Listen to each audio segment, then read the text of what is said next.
तो क्या हाल है गाइस। देखो एक दिन जैसे इस धरती पे से डायनासोर चले गए एक गोले के आने से, ऐसे ही मुझे लगता है कि अब आदमी भी जाने वाले हैं स्त्री नामक गोले के आने से। तो मैं कहना ये चाह रहा हूँ कि भाई साहब मैं उसी के बारे में बात कर रहा हूँ जो इंदौर का वायरल केस चल रहा है। मुझे पता है कि आप डे टू डे अपडेट उससे होते रहते हैं, आपको पता भी है कि अभी तक कहानी कहाँ पहुंच चुकी है। बकचोदी मत कर लौड़े। और तुम्हारा भाई इसीलिए तुमको बताने नहीं आया कि जब भी आप इंस्टाग्राम खोल रहे हो तो कुछ ना कुछ उसी से रिलेटेड आ रहा है, लेकिन तुम्हारा भाई यहाँ सिर्फ अपना कमिटमेंट देने आया है कि यार इतनी सी स्टोरी में जो मैंने रियलाइज किया कुछ चीज़ें सिर्फ उनको शेयर करेंगे। हमें इस कहानी से कोई लेना देना नहीं है। देखो कलयुग हो सकता है, कोई इसमें कुछ चौंकने वाली बात नहीं है या कोई शौक होने वाली बात नहीं है। सीरियसली गाइस मेरी समझ में ये नहीं पड़ता है कि रिसेंटली के केस, अबे क्या बोल रहा है? पिलियल बोल। एचआर मैनेजर मानव, पत्नी निकिता और navy merchant officer Saurabh Rajput, पत्नी मुस्कान झूठी है, ऐसे एआई इंजीनियर सुभाष, पत्नी का तो पता नहीं क्या नाम था लेकिन थी छिनाला। और ऐसे ही ये केस हुआ अभी राजा रघुवंशी, पत्नी सोनम रघुवंशी। अच्छा। और सीरियसली गाइस मैंने कहीं सुन रखा है कि आखिर चाहिए क्या औरत को। तो मैं बता दूं कि ये बिल्कुल गलत है। देखो आपको नहीं करना है, बिल्कुल मत करो, शादी के दूसरे दिन ही भागे जाओ। लेकिन यार प्लीज करो, हाथ जोड़ के मैं मोदी साहब से गुजारिश करता हूँ। या फिर मैं कहना चाहूँगा उनके माँ बाप से भी कि यार प्लीज औलाद को समझो। आप कहाँ थे ज्ञानी बाबा? मैं चाहता हूँ कि यार देखो उनको ये बातें पता चलनी चाहिए कि दिस इज नॉट करेक्ट, ये सब सही नहीं है। आप भी थोड़े से सुधर जाओ क्योंकि आपकी पीढ़ी में जो होता था वो होता था, ना कि होता है।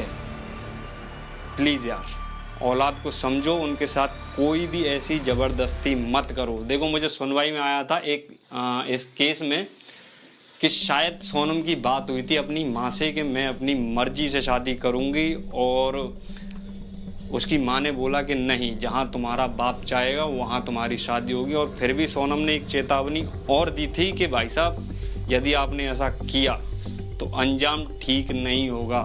और हुआ भी नहीं, मैं तुम्हें बता दूं नहीं हुआ। क्या तुम सोच सकते हो उस परिवार पर क्या ही कलह बोली होगी या क्या ही कलह बीती होगी? क्या ऊपर वाले की ऐसी लाठी पड़ी चंद तुम चूतियों लोगों के चक्कर में? Sorry, you can't not suggested. एक तो साला इंग्लिश नहीं आती है यार। कोई वाली बात नहीं है, आगे सीख लूंगा तो मैं और इंग्लिश वालों को भी समझा दूंगा। मगर बात है यार, देखो तुम अपने भाई की बातों में से सिर्फ डीप बातें छाटो, उसके बाद जो पंच लाइन आती है उसको बिल्कुल इग्नोर कर दो, क्योंकि मैं चाहता हूं कि आप मरो लेकिन हंसते हंसते मरो। देखो मरना तो निश्चित है। देखो डीप वाली बातें हैं और मैंने ये चैनल डीप के लिए नहीं बनाया है, लेकिन मैं बता देता हूँ कि जो मुझे गलत लगता है वो मैं बताने आ जाता हूँ। बिकॉज कुछ थोड़ी ऑडियंस ही सही तुम्हारे भाई के पास, लेकिन तुम्हारे भाई को सुनने वाले लोग हैं। झाटे ने चूची बातें ऊंची ऊंची। और सीरियसली गाइज मैंने कहीं सुन रखा है कि आखिर चाहिए क्या औरत को। चाहिए क्या औरत को? हाँ बिल्कुल आपने सही सुना कि चाहिए क्या औरत को। मैं बता देता हूँ, चाहिए ये कि कोई चिलमी मिल जाए या कोई गंजेड़ी मिल जाए। गाड़ फटे तो फटे, नवाबी न घटे। मैं साला अपने आप को शीशे में देख के ये सोचता हूँ कि कोई मुझ पर जान क्यों नहीं दे रहा है ऐसे। लौड़े हो तुम, छोटी लुल्ली वाले, वो भी टेढ़े वाले। सॉरी भाई राजा भाई, हम शर्मिंदा हैं कि अभी आपके कातिल जो हैं वो जिंदा हैं। हो गए बकचोदी।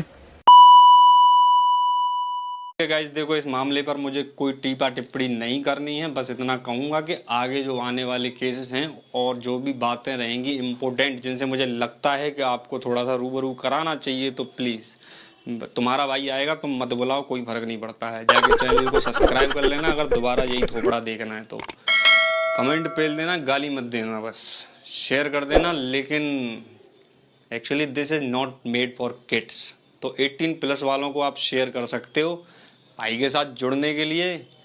और नई जर्नी है, प्लीज़ टिकट लें और ट्रेन में बैठ जाएं, दी एंड लगा दें।